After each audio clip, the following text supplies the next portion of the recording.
you actually need to remove the people from office for long enough to have your own people uh, exclude them from the system in order for them to no longer be able to operate it, right? So like if Trump, and this he wouldn't do this, I think, because he wants to be liked, but if Trump fired literally the entire State Department, literally the entire FBI, that's the kind of step you'd have to take in order to rip the band-aid off, basically, to keep these people out of power long enough to actually right the ship. But I don't think he's going to do that. And on top of that, it would be pretty damaging to the U.S. to make a move like that, right, in the short term. But that's the only way you're actually going to take the wheel of power from these people, is to actually just fully eject the ideology from the system. I think that what you're doing there is not really solving the problem.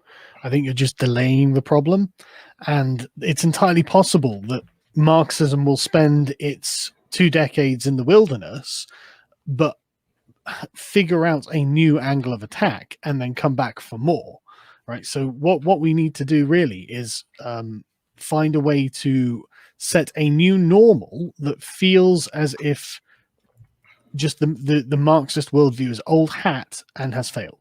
And it would be like going back to feudalism. No one's going to be on board with it, because that's ridiculous. That was part of a lesser and previous world, and so we've changed our paradigm.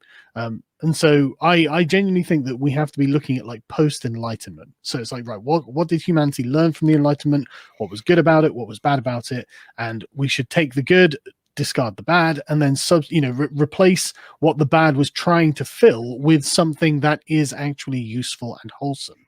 Like I don't know, I'm not saying I've got the answer to this or anything like that, but I just think that's the direction of thought in which we should be going. I really don't want to go backwards. I don't think there's any going backwards, and don't get me wrong. Obviously, defund these people, fire them. Obviously, whatever. If I was running Trump's admin, I'd be ruthless about it. But that's just while I'm in power, right? It's not the sort of general zeitgeist change that I think needs to occur for these things to stop being dangerous, because I think they will always have a kind of seductive allure while we operate within the bounds of the Enlightenment, where the primary value is freedom rather than happiness. I've been thinking about this a lot, and I really think that we need to abandon that. I think that actually there are levels of freedom that come with deep amounts of unhappiness attached to them, and I think it's actually better to be happier than it is to be freer. And usually happiness and freedom, you would expect freedom to be a large component of happiness, and for me personally it is, and I'm sure for every other person. But there are definitely going to be points at which freedom creates less happiness, and I think we need to recognize that. And I think it's that recognition that puts us back on the track of being a bit more humanistic about like treating man as like a not just a lump of meat that is made of neurons, but kind of like a kind of a mythic creature, back into the sort of idea that people are kind of romantic creatures as well as just being scientifically verifiable. Does that all make sense? Yeah, I like that a lot. I mean, a lot of times I see this romanticism directed in the wrong direction, and I see this a lot from like third positionists, the fasci types generally, where they sort of romanticize some idyllic version of the medieval or industrial past, and sort of want to put man back into that state. But I think that's the wrong way to view that romanticism. I do think we're coming up in the 21st century on, I think, a shift in how we view the nation, or how we govern ourselves. That's as large as when the nation state itself was created, the Treaty of Westphalia. Like that's how we need to be approaching sovereignty in the 21st century. I think it really is going to be that big of a shift. And the question is who's gonna identify that and get there first. And I think right now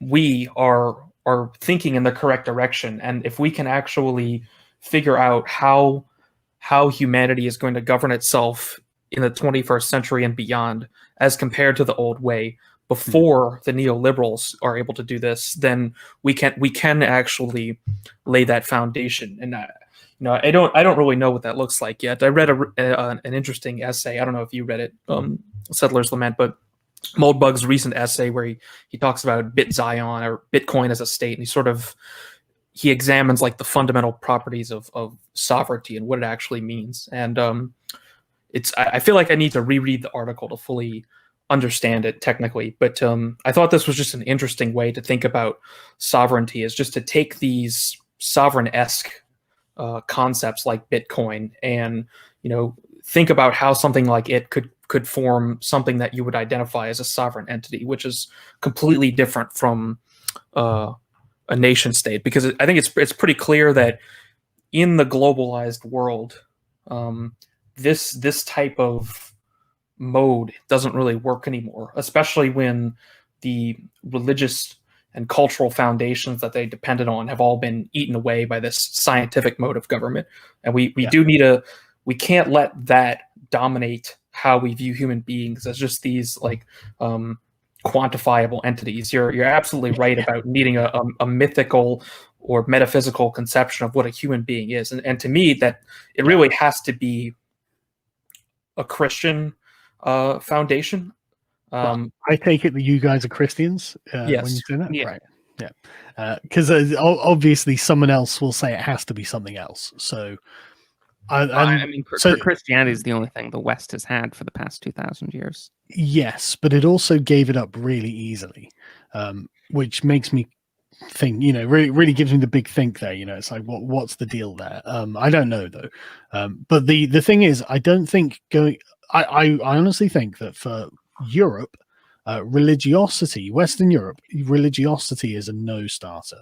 I don't think that people are going to buy back into God, but it can be something like that. I think, I actually think that tradition is quite a powerful force in this regard, because it's all narrative, really. All of history is just a set of lies agreed upon, so effectively, I think, and we've got a fair amount of patriotism left, I would say. And, I think that there's some strength that we can lean on there. Trump's certainly doing a good job leaning on it, I would say. But I appreciate that, like, the religious types say, yeah, but won't everything we say essentially be Christian anyway? It's like, well, yeah, kind of, to be honest.